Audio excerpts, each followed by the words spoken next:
Okay. Good morning, everyone. Can we hear? Yeah. Lovely. Well, welcome everyone to NSA Sheep 2020-24, and a particular welcome to this opening ceremony, our Breakfast Club. We're live audience here today. There's some 100 people in this room, but we are live streaming this event as well. So it gives a chance for lots of people who are out and about to listen into the discussion and the debate. And of course, it gives the opportunity for people to catch up on it later as well. I'd like to give a particularly warm welcome to Daniel Zeichner, MP. Daniel is now our Minister of State for EFRA, with a particular and actually a very welcome responsibility for agriculture, but also for food security. It's something that has been added to the portfolio that I think is absolutely welcome that we've got. And we've seen this over the last few years, this increasing recognition of the importance of food security and food self-sufficiency. They're two slightly different things, but it's a real welcome addition to your role, Daniel. Thank you. So a huge welcome to you, and thank you very much for giving up your time and coming and spending the day with us today. I'd also like to welcome on the stage here this morning Pete Delbridge, who is NSA Chair. Pete, just say a few words about yourself. Pete Delbridge from Exmoor, sheep farmer at the moment, and hill farmer, and I know my place. And that's just there. That's just where you need to be, absolutely. And then over on the far right as well, or your left, my right, is Lord Inglewood, who is our president of NSA. Would you like to just say hello? Yes, Richard Inglewood. I'm from Cumbria.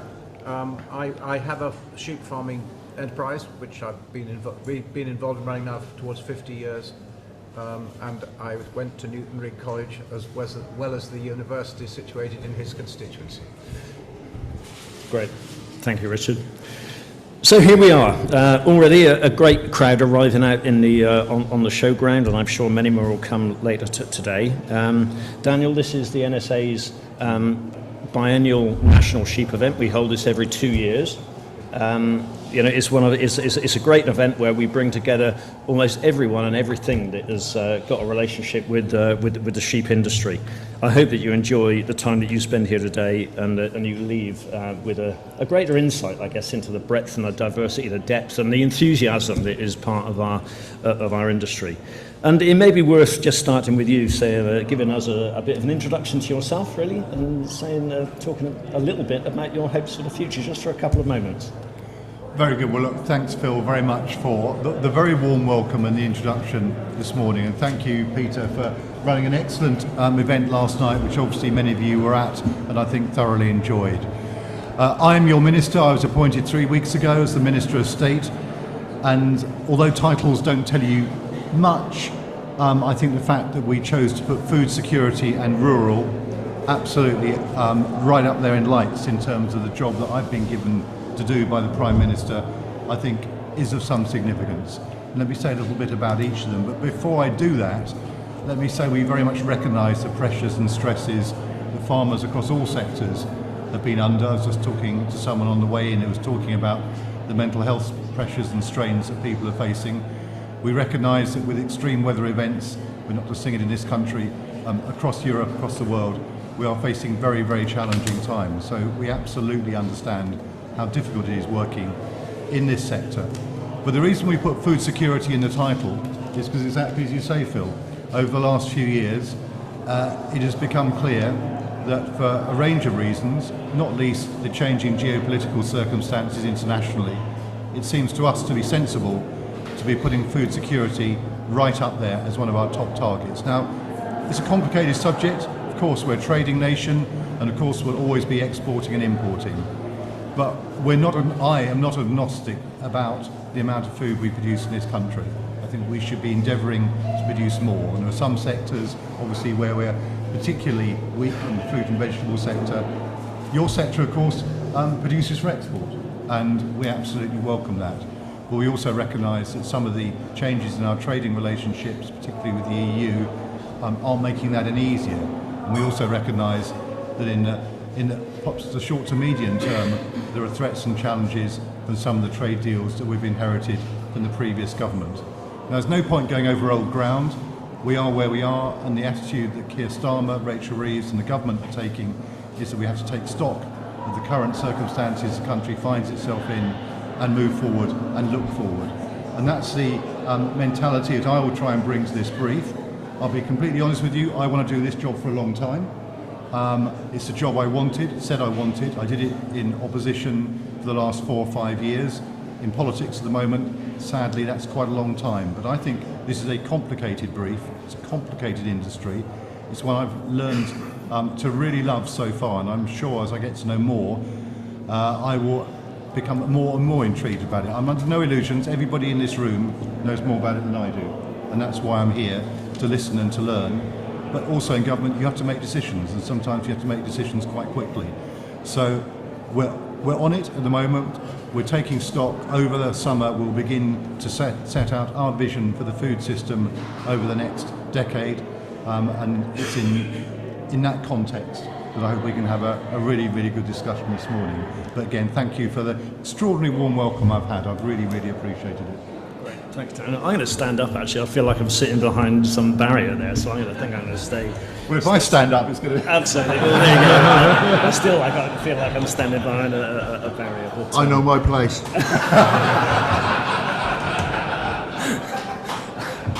But listen, We're looking for equality here, Phil. So absolutely, that's right. We're all the same height if I stand up, which is great. You've taken this really serious too in terms of your role as shadow manager, and we would have met on a fairly regular basis over the last 18 months or so.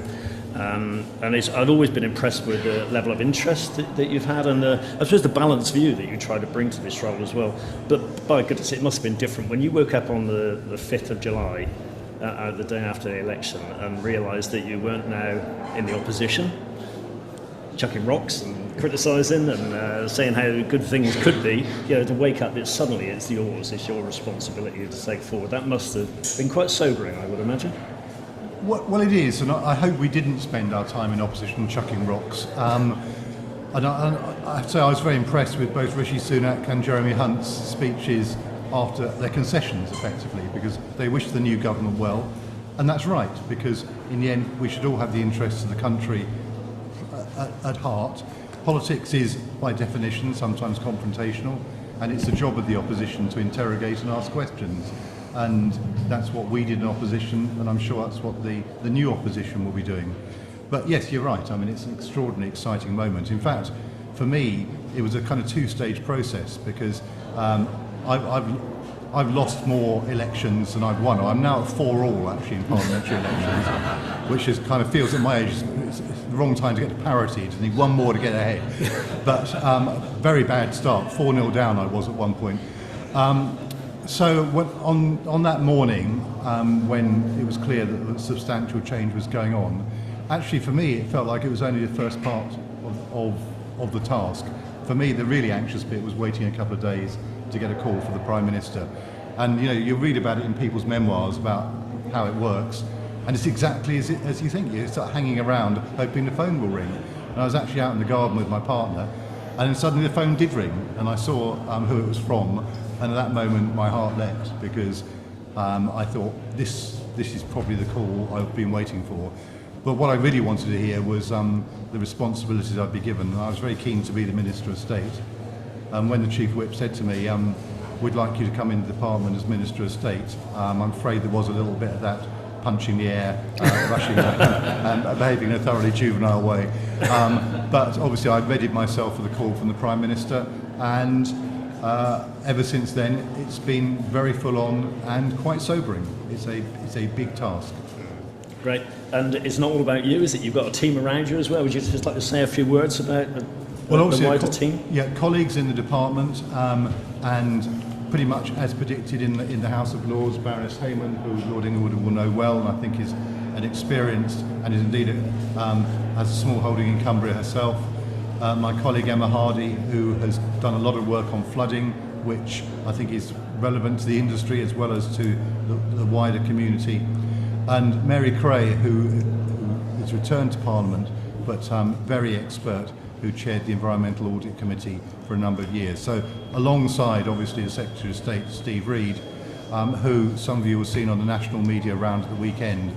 And it's very important, I think, for a department like Defra to have a political big hitter in the role. And Steve is one of the people who was instrumental in, I would argue, bringing the Labour Party back to a position where it was contending for election.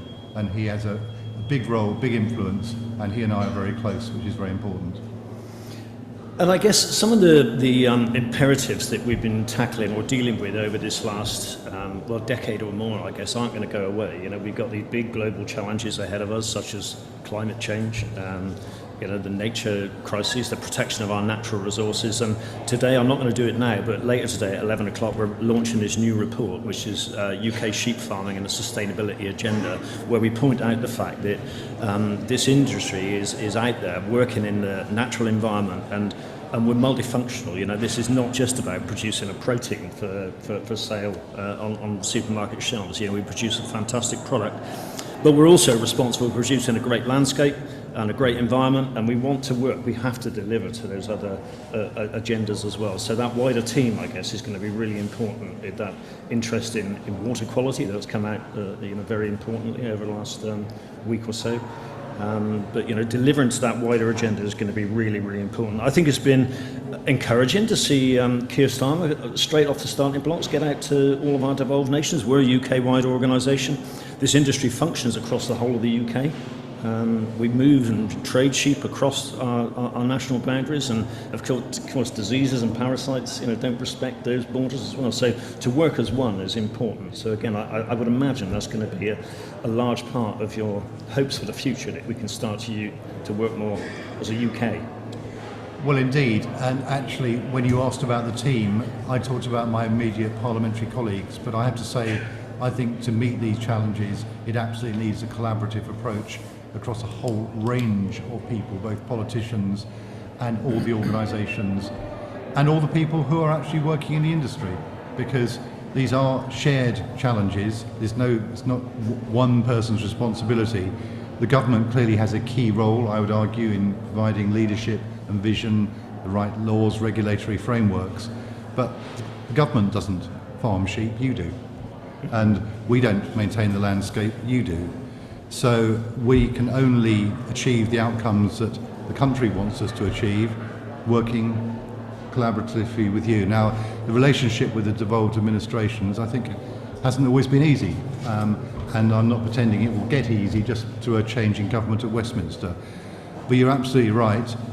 Keir made a clear effort in the first few days to go right around the entirety of the United Kingdom, and certainly Steve Reed has been in touch with all the devolved administrations. It was one of the first instructions I gave to my officials to arrange for equivalent meetings to take place. And obviously there are different politics across the administrations, but in the end we really ought to be able to get past that, because there is a much greater prize to be won by us working together. And I think there are challenges, and I think a lot of this has been a consequence of the change in relationship with the EU, which obviously we're still, whatever one's view of whether that was good or bad, we are where we are. And we've now got to try and do everything we can, not just to make it work, but actually to seize the opportunities that do come with operating in being able to tailor our system much more to our particular circumstances. It's hardly a surprise that a system set up for the whole of Europe is going to have to be pretty broad brush. We've got some opportunities here, and let's try and use them. But we're going to need to do that working with the devolved administrations, because it is a single market within the UK. And this is a challenging time just at the moment, aren't we? We're a few weeks with a new government, new administration. In the farming world, we're right in the middle of a 7-year agricultural transition, I guess, that has been developing in an iterative way, really. We're on hold at the moment, and I think a lot of the questions that were posed to the Labour Party during the manifesto, some of those questions were about ongoing commitments, funding commitments to agriculture. And if I read it right, the response was often, we can't give any commitments, we want to understand the effectiveness of the spend to date, and then think about where we go next. That's a very sensible approach, but it also means that we may be in a bit of a hiatus for a while. Well, I think there were two things there. One, people did say there wasn't very much in the manifesto or the King's speech about some of these issues, but partly that's because those, both the manifesto and the King's speech, are very much about legislation. And frankly, when you look at this space, we've had a huge amount of legislation post-Brexit, understandably. And I led for the opposition on the Agriculture Act and I was involved very closely on the Environment Act. So to some extent, I don't think we need more legislation, we don't need more law. What we need now is to work out how to make quite a complicated framework actually work in the way that, well, to be decided effectively, because I think one of my criticisms was we left the EU, so we had an exit, but it's never been very clear, I don't think, to anybody really where the destination is. We're halfway through a transition from somewhere, but not clear to where.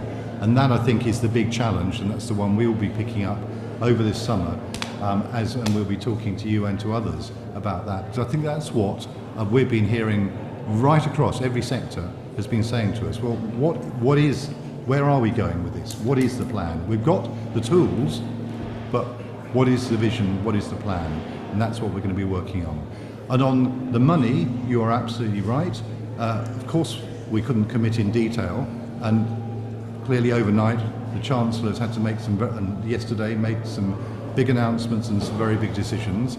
And it won't come to any surprise to you to hear me repeat the fact that finances are very difficult and very tight. So of course we weren't going to make rash promises that we couldn't keep. What we've got to now do, what I've got to do, is make the case very strongly as part of the spending review for what it is we need to achieve. And that is part of that wider, bigger plan. But clearly part of the problem was that it looked like the agricultural budget had been underspent. And there were a whole series of questions I needed to find out about that. I also needed to understand whether it was clear that we knew what outcomes had been achieved from the money that had been spent. And if you don't know answers to those questions, it's actually pretty hard to go and ask for a whole lot more. Now, as we're going through a process currently over the summer, we'll be in a better place to come back with answers to those questions. But we're only a couple of weeks in, so we're still looking. I mean, there can't be many industries in this country that have got the level of policy development and strategy debate that goes on. I mean, it's almost never ended in this country. But, you know, throughout all of this, over this last decade or so, there does seem to be an absence, in my mind, of a clear vision about where we're going. When that decision was taken to leave the European Union, the direction was fairly clear in terms of us being expected to increase our level of productivity and be less dependent on subsidy. I guess that was what that was all about. And there was also a recognition that we needed to deliver a lot more for the environment, and there would be a reward for the delivery of environmental goods as well. But there's still something missing in terms of an overall vision about where we're going as a nation in terms of our land management, food production, environmental challenges, all those sorts of things. So I do agree with you, there's a lot more work that needs to be done in terms of a really clear vision with some goals as well about what we're trying to achieve here. So look forward to working with you. Richard, would you like to come in on this point? Because you're right there in the centre of the Westminster Palace. Right. Well, thank you. I think that Daniel's basic analysis is one I would entirely subscribe to. We are in a world where a lot of the context for agriculture in rural Britain has changed very rapidly because of events beyond our control, be it COVID or changes in the international environment. Because, as he said, where it's interdependent globally in terms of things like food security, which clearly matters, as we saw during the period of COVID. And the second thing he said, which is at least as important, it seems to me, and again, it's going to be picked up later today in the sustainability report that the NSA is launching, is that it is complicated. Nobody ought to underestimate the complication that is inherent in subscribing, as I think most of us would, to a very few propositions about agriculture being involved with producing food, looking after the environment, and so on and so forth. It's actually how you do it is very tricky. And then to touch on a topic that he also touched on is money. It can't be done for nothing, all this, neither the long-term nor the short-term transitions. And it's still, there's a degree of lack of clarity about what I think both all of us as individual farmers, as well as the society more widely, actually wants to see emerging from all this. There are considerable differences of opinion, and we don't want to underestimate all that. But if we can go forward constructively, and I think it is important, as Daniel said, to see how we can recalibrate the relationship with the EU. I'm prepared to say what he may not be prepared to say, which is I think that the agreement we got was a very poor one. We voted, rightly or wrongly, to leave the EU. Nobody voted for the outcome that we've achieved. That's a separate and different phase. And I think it's important, and I'm sure we can, over time, negotiate better arrangements, particularly in various areas to do with food and agriculture. I speak as chairman of the Cumbria Local Enterprise Partnership, so I've seen this on a slightly wider canvas, because there is the potential, with goodwill, to try and secure better arrangements, not only for us, which we want, but also for them, and that will then be both of our advantages. And Daniel, would you like to come back on it? So we talked about that a little bit last night, didn't we, about the fact that this is, it's not going to be easy. No, look, I mean, I am more circumscribed in what I can say, but clearly the ambition, and my Secretary of State has set this out very, very clearly, is to get a better agreement with the EU. It's one thing to say it, it's another thing to achieve it. And but we think there are major benefits for us, but exactly as Richard says, we think there are benefits to the EU too. So that process will be beginning. Come what may, the TCA will be up, parts of it will be up for review in a couple of years. So I do remember someone saying to me, well, when's this Brexit stuff going to finish?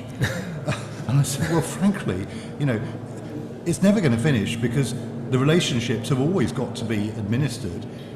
Being part of the EU was just one way of doing it. This is another way of doing it. You can make your own judgments to which is the better way of doing it. But those relationships have got to be negotiated. So it will be a constant process of negotiation. But we think we can do better, and that's what we'll try and achieve. And that, that relationship with the European Union is absolutely crucial, as you said earlier. It's absolutely crucial for our industry, given the not just the dependency, but the value and the importance of our export market, and still the fact that the vast majority of our exported sheep meat goes into the European Union is absolutely crucial. And we know that many of our processors and exporters have really struggled over this last 4 or 5 years to move product over to the European Union. It's been a tough time, and we'll come back to this subject as well. I guess the thinking and the plans now are that I'm going to try and dig into a little bit of detail, and we're going to open up to some questions from the audience as well. And I'm sure that issue of exporting products and our border control posts will come up as we go through some of those discussions as well. What I've done is I've broken things down into three categories, I guess. The first category that I want to talk about is some of the unfinished business that I think that we've still got to try and resolve. The second category, which I'll come to as well, is the finished business that I don't think is quite as finished as it ought to be, possibly. And then there's the third category, which is where we go next. So we'll try and cover each of those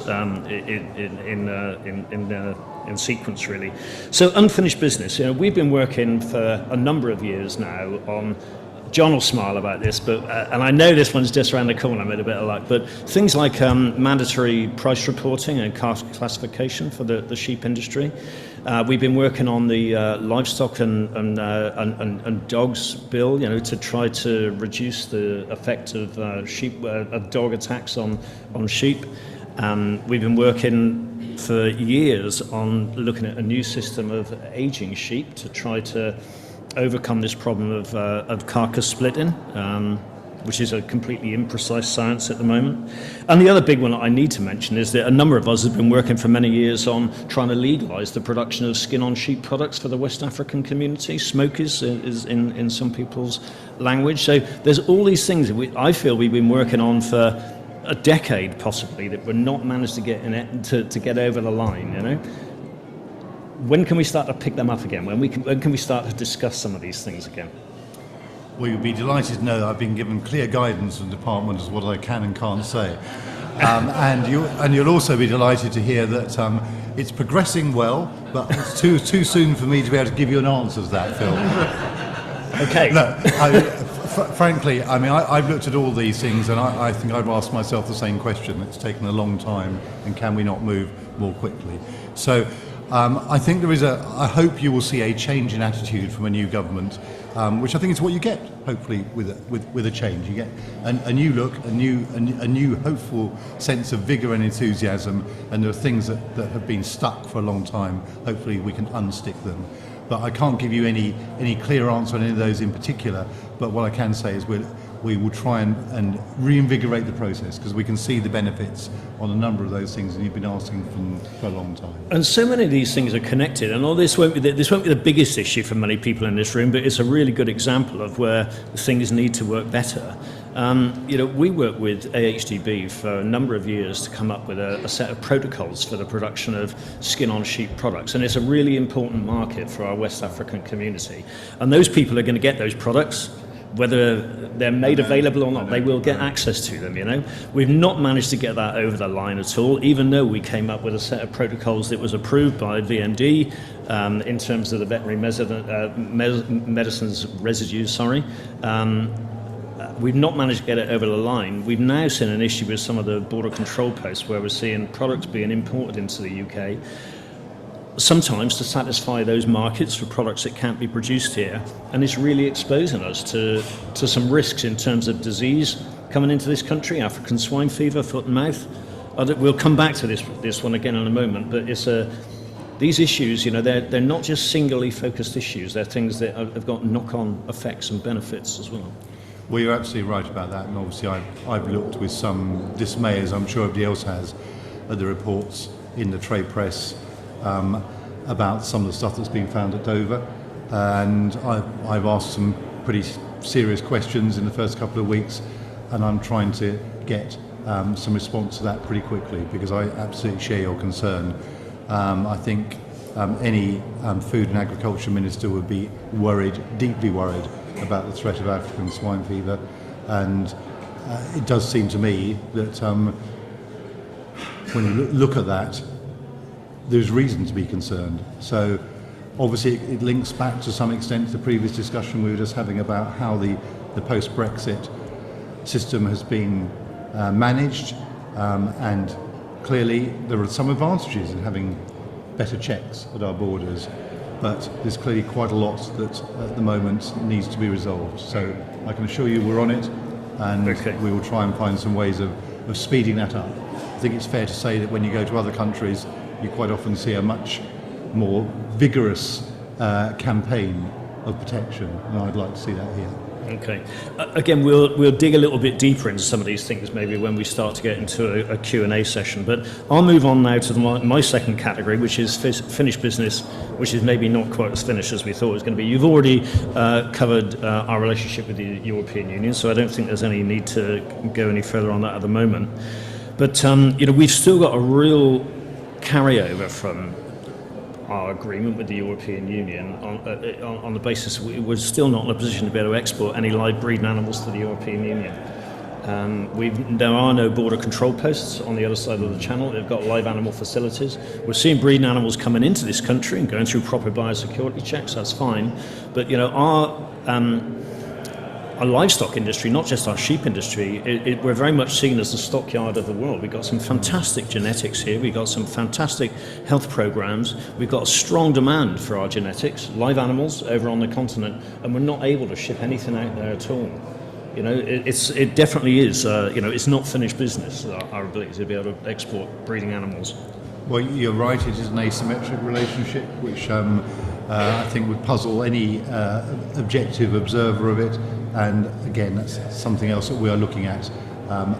Again, we have to persuade others of the need to change, and it will be part of a wider strategy, I suspect. And that's part of the problem, that it is balanced with a whole range of other factors. So the border control post and illegal meat imports was next on my list, but we've touched on that already, and we'll come back to it again. The other thing that I just wanted to focus on here is where we are with our uplands. I feel we've still got a real challenge with our uplands, with sheep numbers being driven down. They have been through environmental policies for a long time now, to the point where a lot of our sheep farming systems are at the point of terminal breakdown, I would say. It's been done often because it's an easy measurement to calculate income foregone when we're working out environmental payments. But there's no doubt in my mind that I see more habitat degradation when I look at some of the uplands through the growth of coarse vegetation, Molinia grass and bracken and those sorts of things, and the breakdown of a real community as well, a breakdown of social cohesion. And I still feel that we've not got anywhere near, it's that long-term vision really of what we want from our uplands. It comes back to that point of needing to do more strategic work on planning with some goals and what it is we're trying to achieve in our uplands. I don't think, there was a lot that I liked in the Henry Dimbleby food plan, but one of the things that I thought was really unhelpful was the fact that there was a focus on the fact that 60% of our land area only produced somewhere in the region of 10% of our food. And that may be true, but there was probably a complete ignoring of the fact that a lot of our upland farms don't produce food, they produce breeding stock that go down onto the lowland farms to produce food.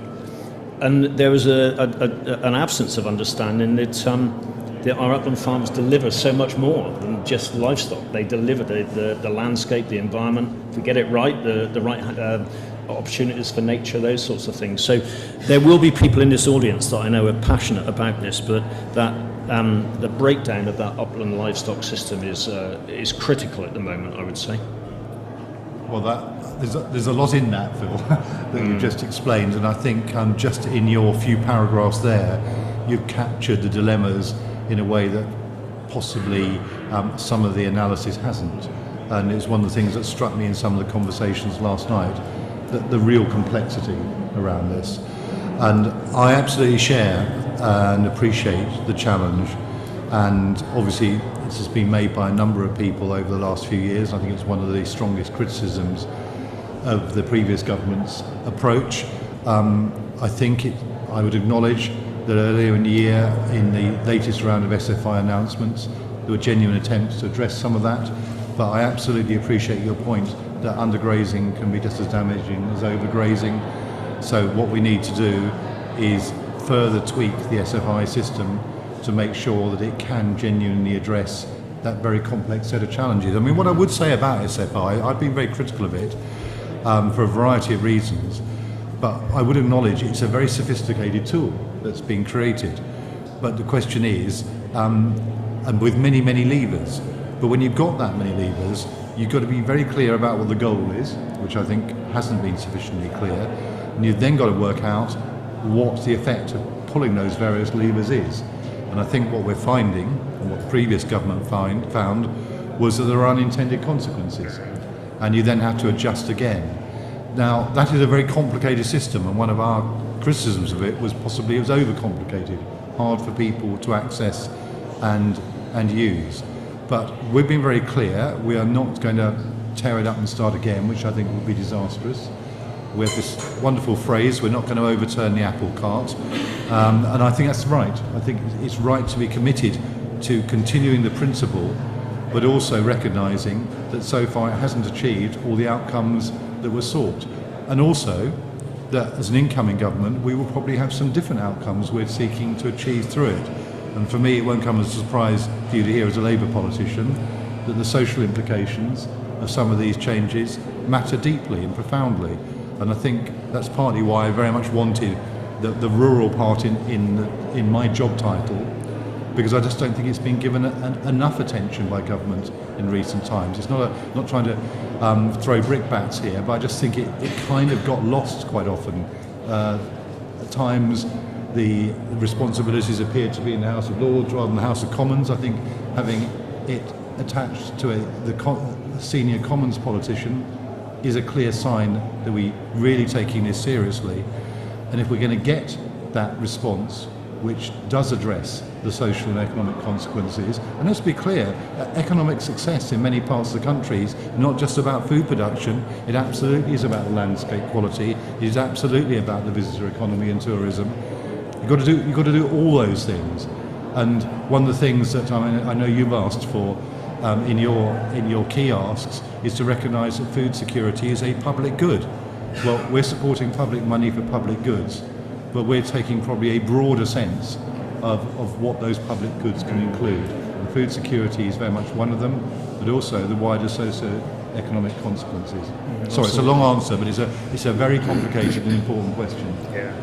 And I will put you on the spot a little bit here, I guess, in mentioning this issue, but in terms of that long-term vision and the goals, where we're going in this country, that issue of apex predators as well, there's still this move in this country to pull towards a more rewilding approach. There are proposals now, again, in Northumberland and in the Scottish borders it's a conversation rather than a consultation, but a conversation again about releasing Eurasian lynx. We've had a release of white-tailed seagulls on the Isle of Wight, another one due now on the South Wales coast as well. Included in that vision for the future, I think, needs to be a clear statement about where we're going with this and how we deal with protected species. Maybe that Wildlife Act needs to be reviewed at some stage. Well, again, a very, very complicated and controversial set of questions there, and I'm not going to wade immediately into it, other than to recognise that, as far as I can see, we have a highly managed countryside, which brings responsibilities and choices. I think the rewilding debate has sometimes been a poorly understood by some debate. I think it's complex, and I think sometimes it is just seen as a stepping back and leaving things approach, which many proponents of it, the more sophisticated proponents, would absolutely not say it is, that there's a key role, particularly for livestock as part of that economy. And in terms of apex predators, I think it's something we will seriously want to have a look at, because I share some of your concerns. Excellent. Okay. My last topic under this category of finished but not unfinished business, or finished but not finished business, is the issue of sheep health as well. If you walk around this event today, you'll see so many stands and so much activity that is around trying to improve the sheep health and control parasites in our industry. It is one of the ways where we can get most gains, I think, in terms of improving our productivity, reducing our carbon footprints, our environmental footprints, those sorts of things. And I think if you look at it in comparison with the ELMS type programs, it's still, in my mind, the poor relation. And it would be great to recognise the value of that investment in sheep health and all that it delivers, and to accept that the industry does need ongoing support to give it confidence to invest in that working relationship with vets, in disease monitoring and testing, those sorts of things. There's a lot that we could gain there, and I think for that to be recognised as a key part of our future programmes is going to be important. Well, I'm interested to hear you say that, and I'm certainly happy to work with you on that.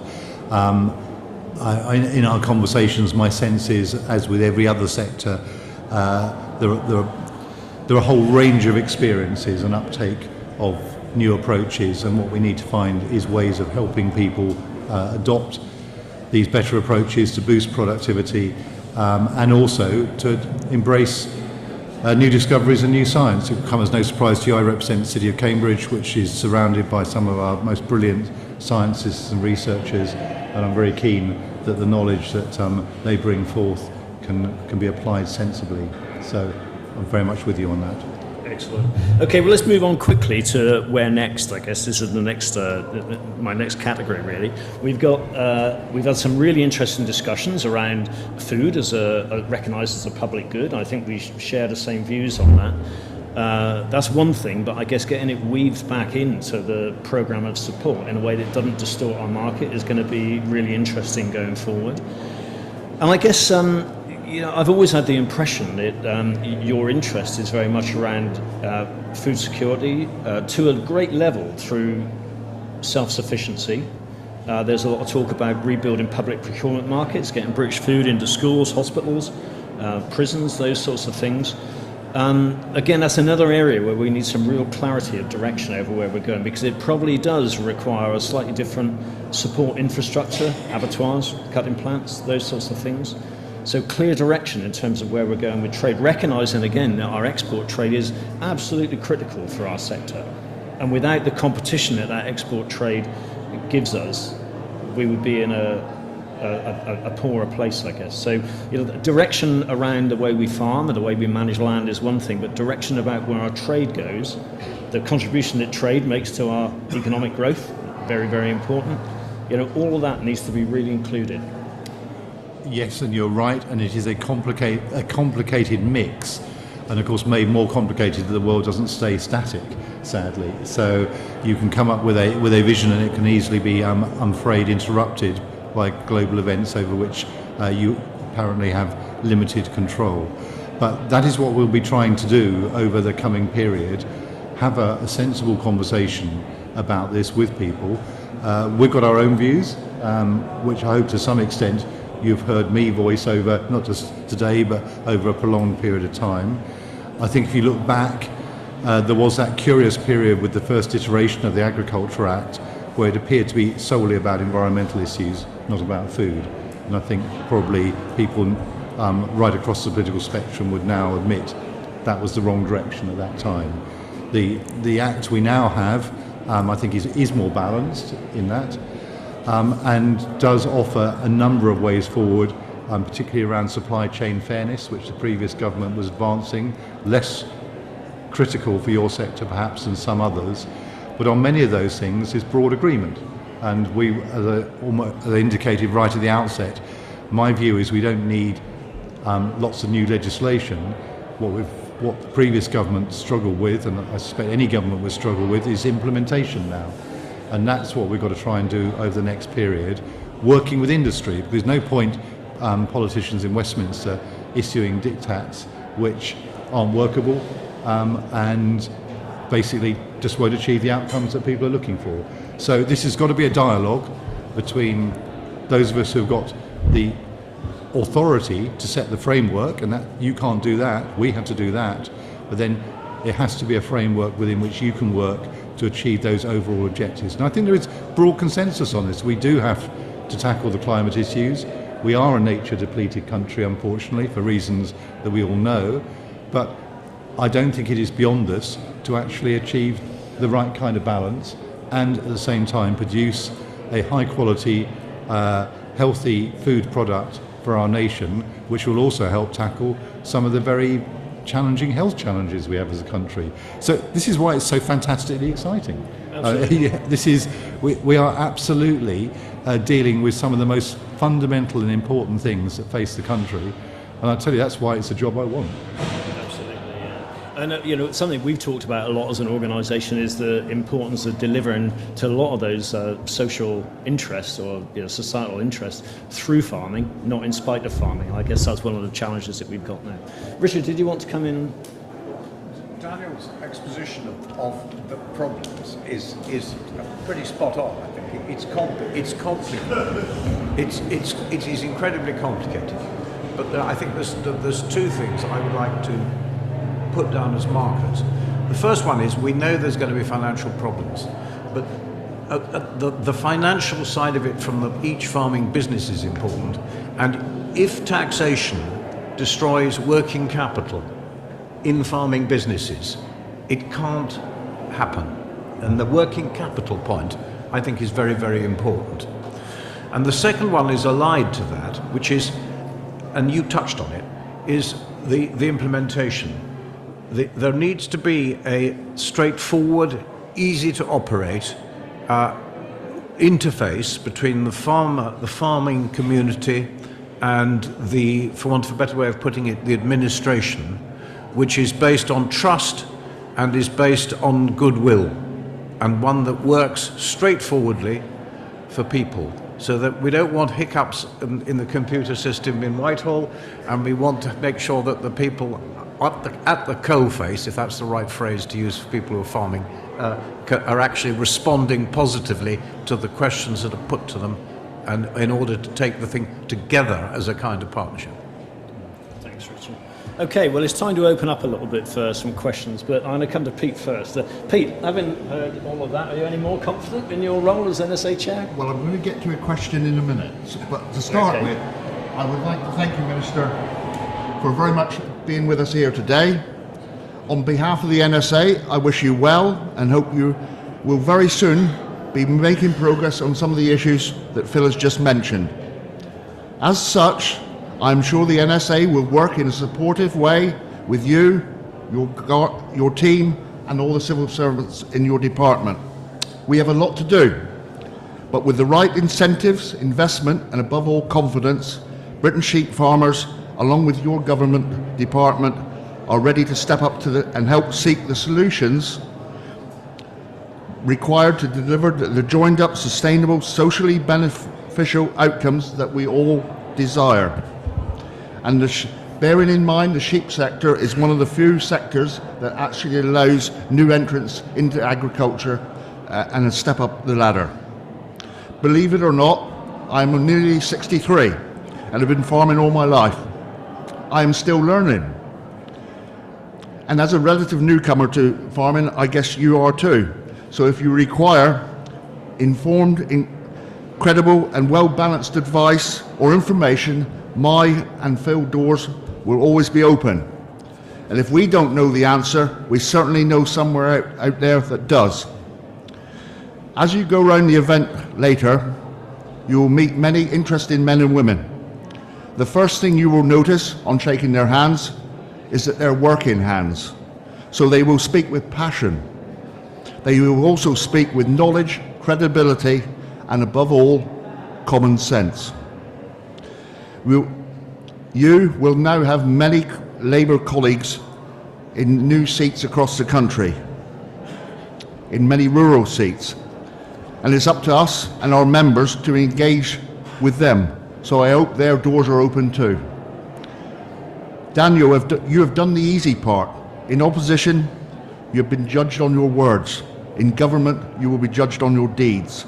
So I'll just pick up one point that you mentioned, and since your area extends from the fens where you live to the top of Scafell Pike in England, regarding climate change, we hill and upland sheep farmers very often get the feeling that we are going to be sacrificed with us and our businesses so that the urban majority can carry on their lifestyles as normal. Can you reassure us that that will not happen? Absolutely, because we are here to govern for the whole country, and I think the Prime Minister has made that very clear. And you're absolutely right to point out that I've got, to my mind, an astonishing number of new colleagues representing areas. And what I would say is that my sense, and I've brought a number of them together 2 or 3 times already in Parliament, is they are really keen to learn because they are well aware that they need to.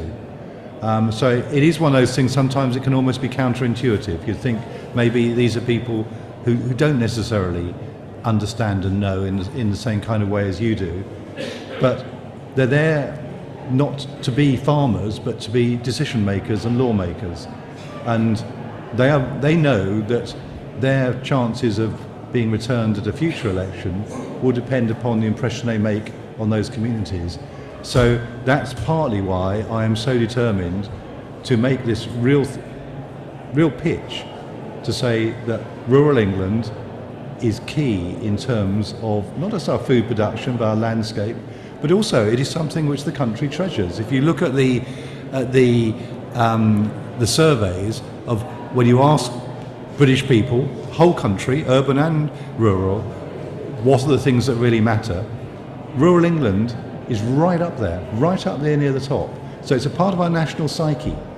And I and my colleague, and I want to work with my colleagues to make sure that we make the right decisions for the whole country. So I hope we can reassure you. But you're right, that's the test for us.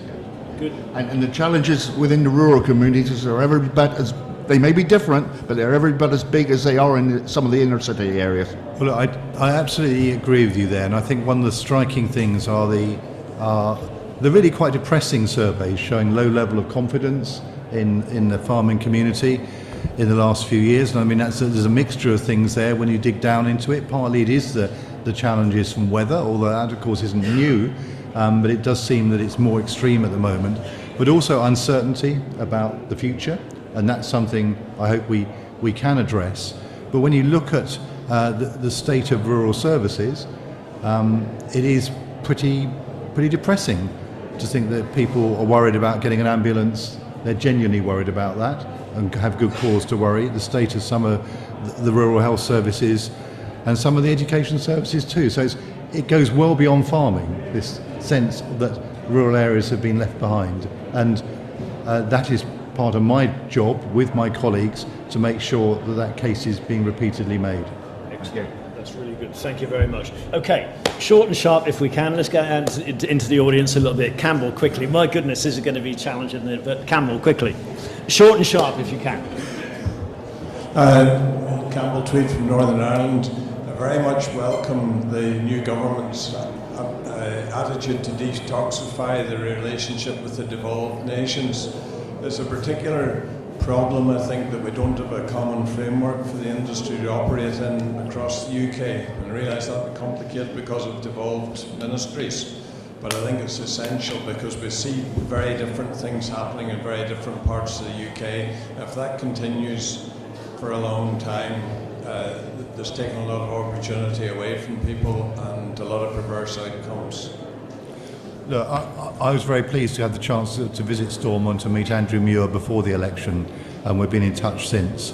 And we are very aware. I mean, clearly, with the Windsor framework and the issues that are facing Northern Ireland, the veterinary medicines and so on, we are well aware of the challenges.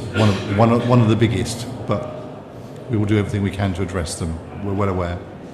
Okay, excellent. Frank, at the back.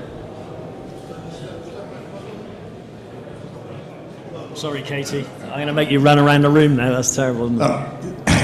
Thank you for the opportunity to speak. I'm Frank Langrish, a farm down in East Sussex, Kent border. I can see France on a clear day. We're relatively large sheep farmers. We have a lot of environmental land, SSIs. Our business model has almost been destroyed by the SFI in that we normally take large areas of arable land in the winter for grazing our sheep, which is why the land is left in the winter for the birds. But the SFI, with all the high-value schemes into overwintered grass seed, AB15, legume-rich fallows, all these are no-graze options, which pay far, far more than I, as a sheep farmer, can ever think to pay. So we're actually reducing our flocks by a third, and we've already made one person redundant. And I just hope that somebody looks at the unintended consequences of the SFI. Well,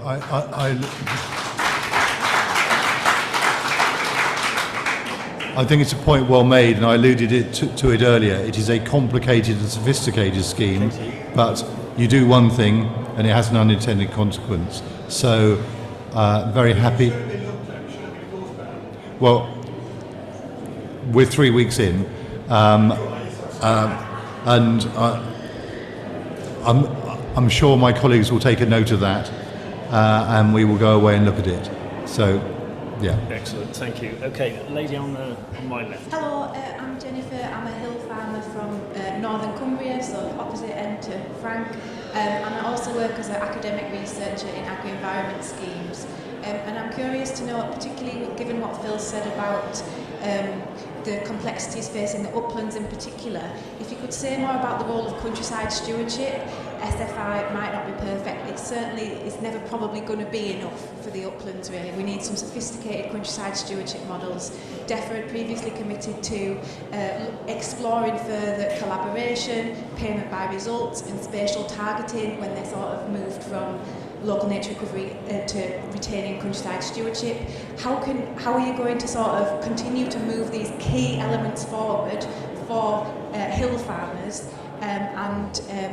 Yeah, just a suggestion as well, you have a great infrastructure with the SFI pilot team already to sort of test some of these elements, and that longer term thinking will be really crucial through countryside stewardship. SFI is not going to be enough for the uplands. Well, again, I have to say, when in opposition, when I looked at it, it did seem to me that the goals that have been set out initially for the Tier 2, essentially the nature recovery part of it, kind of drifted into countryside stewardship. And then, of course, it then drifted into the more complicated issues of higher level and so on, and the difficulties of accessing some of that. So we have got this extraordinarily complicated machine to try and operate, to try and get the results we're looking for. So in some ways, it's the same answer as the previous questioner.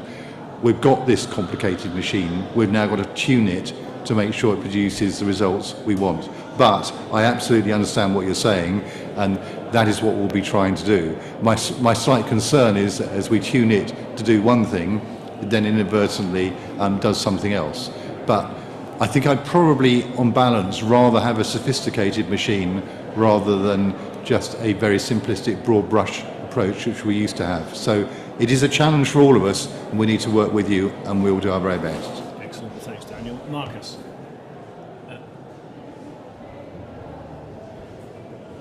Is this live? Thank you. Marcus Bates from the UK Export Certification Partnership. I'm also from Cambridge, so I'm very familiar with the concept of being 4-0 down at half-time. But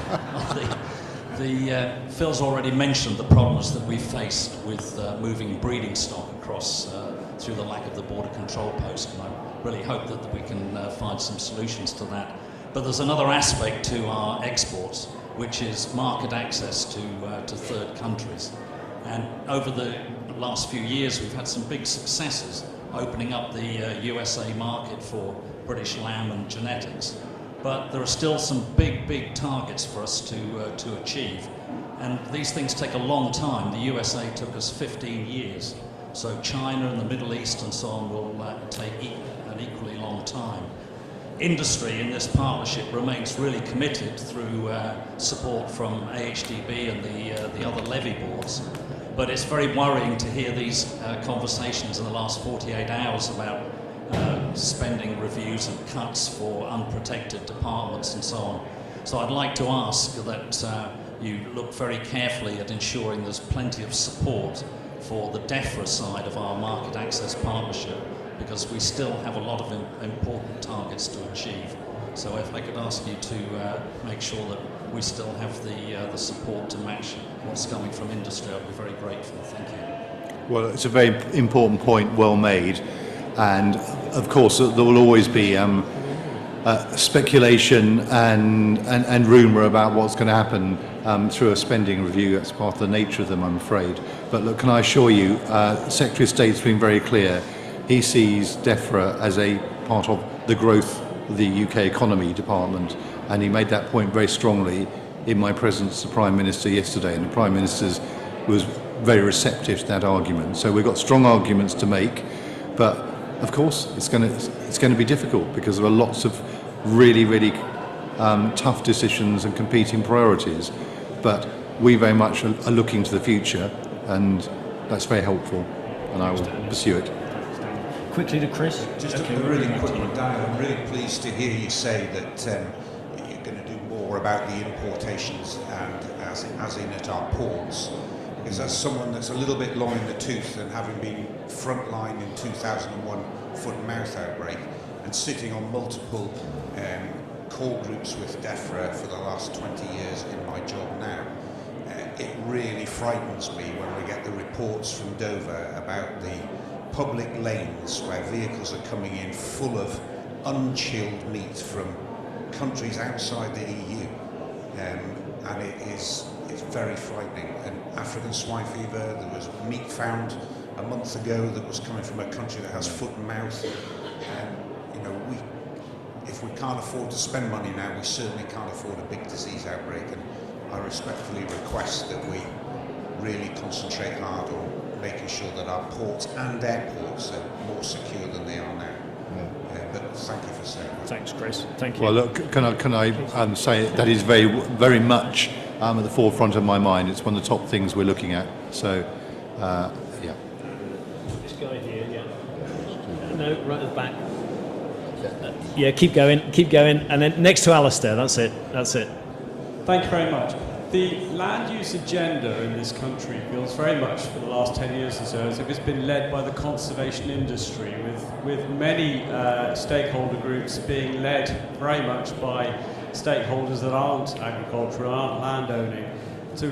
And I've been in many meetings where I may be the only farmer in the room with a huge number of stakeholders that are interested in conservation and nothing else. I farm on the Somerset levels. We found ourselves in a terrible situation.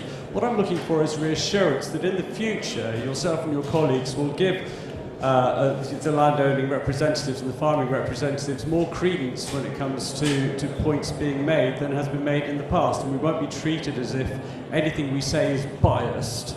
and instead treated as if we are equals within that type of forum. Okay, thanks a lot.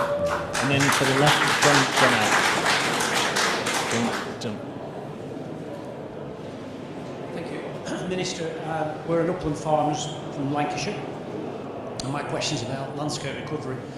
Landscape recovery is the money of it, the cash out of it's come from BPS, which actually got to the core face of working farms. As far as I can see, the landscape recovery scheme is only really going to be of use to big landowners and estates. Can you explain about that? Excellent. And then over this side. I'm really putting Katie through her paces this morning, aren't I? Hugh Ward. Minister, thank you very much. Leinster Farmers Group, Hugh Ward from the Leinster Farmers Group up in Westmoreland. Given the imperative which is caused by climate change and conflict, the time that we have to change is not a lot. What can the government do, what practical examples can the government do to bring together all of the stakeholders to create a better way to improve food security, increase exports and improve the environment, but really importantly, provide hopefulness? This way, yeah. Yeah, quickly, Mike. Just come in as well, Mike. Yeah. Thank you. Mike Gooding, AHDB. Minister, I'd be really keen to hear about how you see opportunities to build on animal health and welfare that Phil mentioned. I'm thinking particularly about blue tongue and the fact that we've run down our vaccine capacity in the UK. What strategies are you thinking about to help us build our resilience around health and welfare? Excellent. Christine Middlemiss, our CBO, will be doing a workshop here as well at 3:15 on blue tongue. So if anyone wants an update on blue tongue, come along to one of the workshop sessions there. Do you want to comment on any of it? I mean, a lot of these are comments, aren't they, rather than questions? They are. Look, a couple of the first two are very much about land use, and I'm sorry to hear that's the way people feel that they've been treated. People should be, all the stakeholders should be treated with respect. I think you're probably getting a sense from the new government that we think the balance has tipped too far against being able to do things which need to be done in the countryside, not just housing, but in terms of things. I've heard this very strongly from farming representatives. It's really difficult to make any kind of changes to things.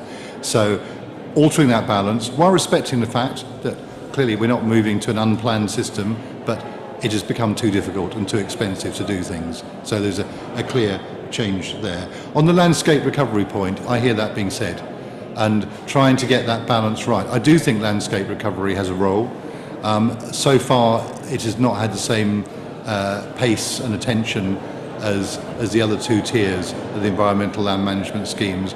But I also take the point, and I've very much asked the question, where has the money been going? Has it been going to a few big estates? And if they're providing the environmental benefit, well, that's one thing, but there also has to be some equity and social justice in this to make sure that the money is spread fairly. So it goes back to my earlier points about working out what it is we're trying to do with public money, and I hear the point that you make. Just very quickly on the blue tongue issue, we're obviously very concerned and monitoring it closely.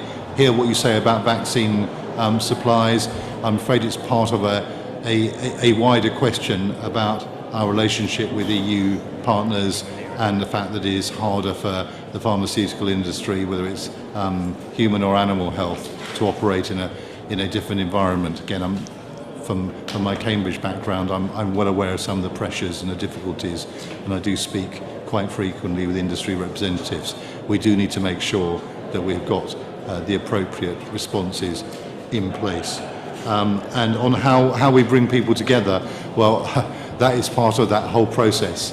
It's not as if this is a sector without lots of committees, structures. I mean, one of the things we haven't talked about this morning is tenancies, for instance, a lot of work to be done there. There are a lot of groups. What we've got to try and do is get away from things which have just been set up, carried on, which kind of feel like they're not working for people, but make sure that we do have proper sensible dialogue. And again, I think that's something which you get the opportunity to do as a new government, whoever you are, whatever the politics, just because it is a moment of change. And we'll be looking at the things and asking ourselves the question, does this work? Is it sensible for a minister to turn up for 30 minutes and then the meeting proper start? and how do you avoid that being the case? So I'm very open to suggestions. Thanks, Daniel. This is going to have to be a lot. I really apologise to her. We could have kept this going on all day. I know you couldn't actually, Phil. But no, we couldn't. I know we could have done. The appetite is there, but I know we couldn't. The appetite is there. Last point, and keep it as tight as you can, Jim. Thank you. Campbell, Cumbrian farmer. Firstly, it's encouraging to hear you say that food security and rural communities are high on your agenda. I think as an industry we have not felt that's been the case for quite a few years.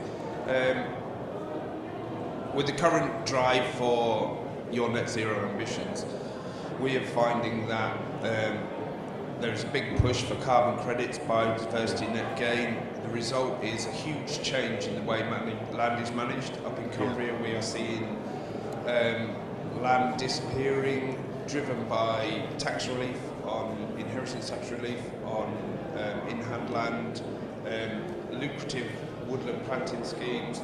The result is farmers we're seeing forced off the land, more and more flocks are disappearing. The Haweswater Reservoir up in our area, 20 to 30 years ago, there was 56 hefty flocks of sheep around there. In October there will be down to 13, and that is, and with that goes that whole community. The SFI upland option, I would urge you to review it as fast as you can, because I don't think it's really fit for purpose. We are just seeing a whole cultural heritage and agro-pastoral system just being eroded day by day, with the Natural England's insistence on a 0.05 livestock unit, stocking density on the fell. It's just having a knock-on effect, and we are losing that, what hopefully you're going to support, those rural communities and the benefits that they give. So I would urge you to look into that and protect that as fast as you can. Thanks, Jim. Well, look, thank you. It's a point very strongly made, and it is absolutely heard. And I'm planning to do a number of visits over the summer, and I'm very much hoping to come and talk to people about this, because it's a real concern. Good. Thank you very much. Well, look, we've overrun by 10 minutes, but there's certainly plenty of interest, I guess, and we'll tighten things up. We can make that fit in. But I would just like to thank you so much for you really sincerely for coming and spending this time with us. It's challenging. There's lots of questions, but I'm convinced that we can work together, and I hope that in 2 years' time we can sit here and look back at all the things that we've progressed with and succeeded on. And I commit, as Pete said, I commit to the NSA working closely with you and your team to try to achieve some of this as we go forward. I look forward to coming back and explaining some of the things we've done. So. Yeah, absolutely. And it's not often that I get the chance to look down on people, actually. So well, on that basis.